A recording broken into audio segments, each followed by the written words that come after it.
Sana anak mo yung unang makatikim na gasain ng mga adik. Pagtripan kayo sana ng mga adik, sana lang talaga. Ilang years pinaghirapan ni PRRD, pagandahin ng Pilipinas, linisin ng Pilipinas, alisin ng mga adik. Tapos ngayon, kayo ang isusuklin nyo, kawalang hiyaan, kagaguhan, kabubuhan.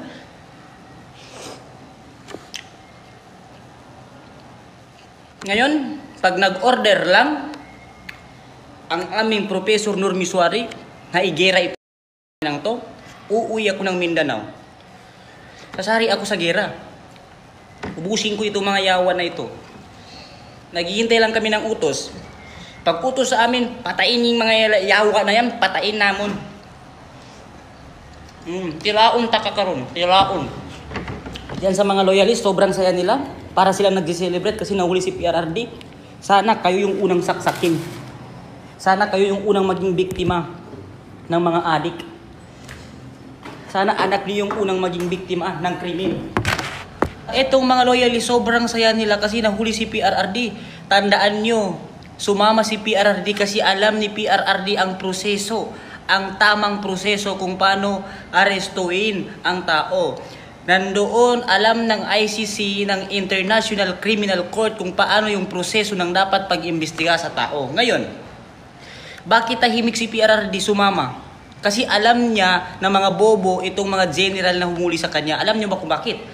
Ang rules ng ICC, bago dalhin sa Netherlands ang isang tao, ay kailangan muna niyang dumaan sa paglilitis doon sa kanilang bansa.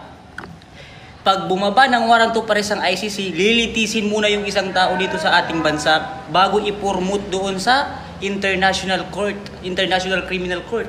Ngayon, nabaliktad ngayon, General Torre na mukhang unggoy, magtago-tago ka na, bye-bye sa inyo. Thank you very much sa inyong lahat. Sa mga nanonood, bye-bye. I love you so much. Ingat po tayo. Thank you very much. Bye-bye. Mag-usap tayo next time. Okay? Bye-bye. I love you so much.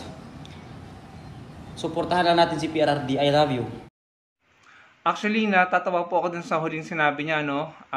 Kinat ko na lang yung video. Gusto ko lang sabihin, mga kababayan naming DDS, mag-ingat po kayo sa mga binibitawan yung salita sa social media or sa publiko, lalo na kung ganyan yung tema, kasi naka-alerto po ang ating mga otoridad, ang PNP, dahil baka yan po ang maging dahilan kung bakit kayo makakasuhan ng sedition, rebellion, or yung worst ay terrorism, no? So kahit hindi nyo ito minimin or hindi nyo talaga ito gustong mangyari pero sinasabi nyo, maaari pa rin po kayong masampahan ng kaso dyan. At mag-ingat po kayo sa pagbanggit ng mga pangalan ng mga kilalang personalidad sa politika, no? Yung mga leaders natin. Dahil baka mamaya hindi naman po nila gusto yung sinasabi nyo, baka mapagalitan po kayo, no? Kasi yan po yung pwedeng mag-create po yan ng gulo. No? So, ingat lamang po sa pagbabanggit ng mga pangalan. And ako po, personally, nauunawaan ko na masama po ang loob ng mga kababayan natin DDS. No? Siguro nasasaktan sila ngayon. Pero sana maunawaan nyo na ang mga bagay-bagay ay dumadaan sa proseso po ng batas. No? Meron pong sinusunod na due process. So, sana po mag-ingat kayo sa sinasabi nyo sa publiko, sa social media, at saka sa mga pinaplano nyong gagawin. Ayaw po natin pare-pareho ng gulo sa ating bansa dahil ito po may negative effect sa pag-usad po or pag-unlad ng bansa natin, ano? So sana po wag po tayong gagawa ng gulo at wag tayong mag-uudyok, no? Or wag tayong magbababala or magbabanta na gagawa kayo ng gulo dahil again, pwede po kayong masampahan ng kaso, no? Naka-alerto po ang ating kapulisan, ng ating mga sundalo. So sana po wag po tayong maging reason kung bakit lalo tayong magkawatak-watak.